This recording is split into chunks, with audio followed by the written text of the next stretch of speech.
Hello and welcome back. This is David from the Personal Finance Squad. We just finished up with section 8.1 where we learned how credit cards accumulate interest off that formula.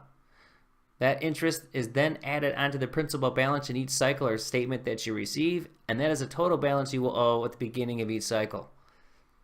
Now what we need to understand is the minimum payment. Every card has one, and what the hopes that the credit card company has is that you keep charging and you keep making minimum payments because they keep charging interest. Okay, so let's look here real quick. Talked about the min payment. It's due on a monthly basis. And the established percentage, somewhere in the neighborhood of 1 to 4%. They can certainly vary. They could go higher. I don't think you're going to see it any lower than 1%. So what we're going to do here for simplicity is we're just going to say that the minimum payment is $25. We're not going to go by a percentage right now. Now, generally speaking, the minimum payment of $25 will be due at least 21 days after the billing statement is mailed or emailed. That's a law, and again, that would have to be checked. But what they're basically saying is that, let's say you get a bill, or let's just call it the statement, and it's mailed on March 1st.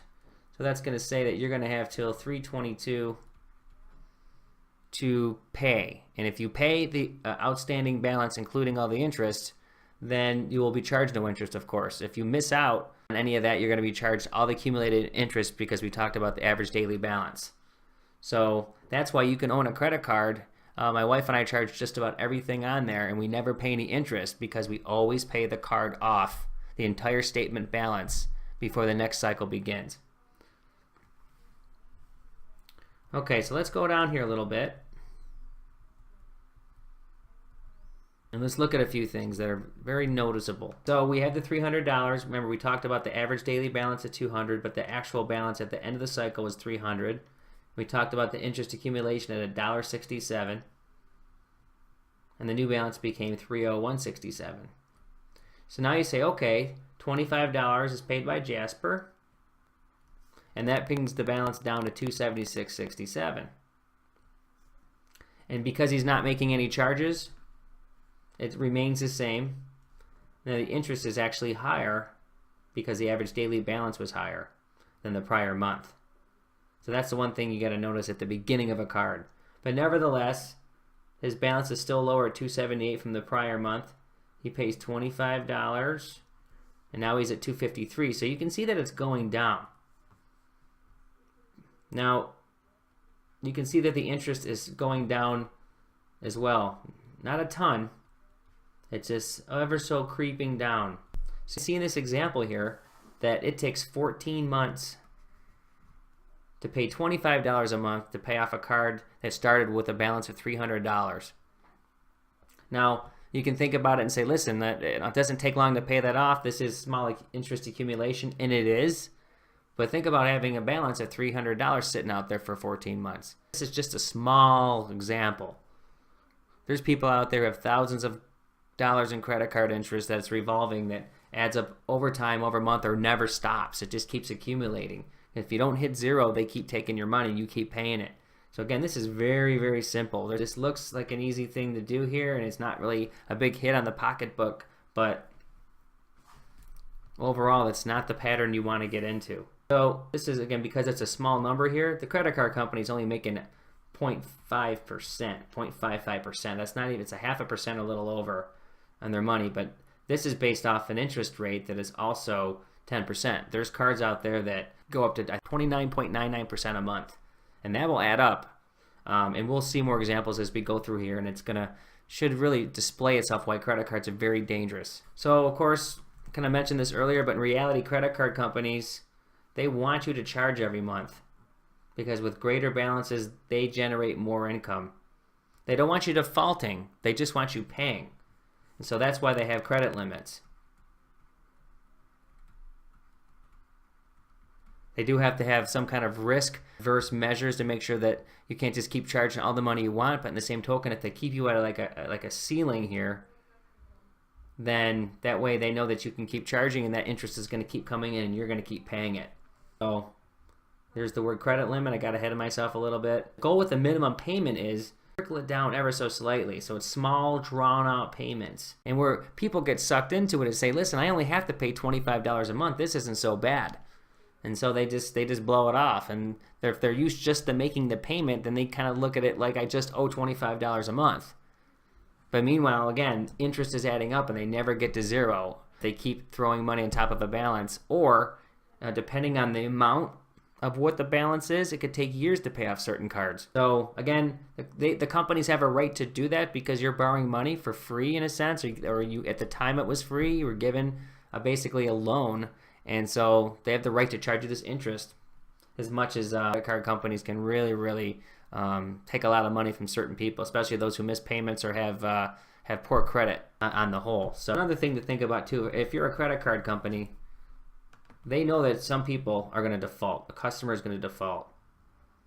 But on the whole, they know that a high percentage of people, or enough of a percentage, is going to generate them profits because not everybody's going to come through. You just have to think about it as if it's your own personal loan and you need to take care of it and not think so much about what the card companies are doing or the interest rate that they're charging. On the whole, if you're charging on a credit card, that means you can't afford the things that you're buying. So let's go a little bit deeper. Now, we said the first scenario above was based on a 1-month purchasing criteria, right? So we said Jasper had $300 for the first month, and then he didn't charge after that at all. We just left it very basic. We need to see what happens when money is charged consistently with making the minimum payment. So we said we're going to go down here and see for a chunk of time here that there's a $50 purchase a month. And then we have the minimum payment here of 3%, but we're just going to cross this out and we're just going to keep it at 25. So let me shoot this down here so we can see the whole grid. Let's take a peek at what happens here. Okay, so our first line is still the same. This is Jasper's first month. 300, we already know this 301.67 that we have established. So now everything looks the same at this point as we did in the above example. Now what happens is he's adding on that $50.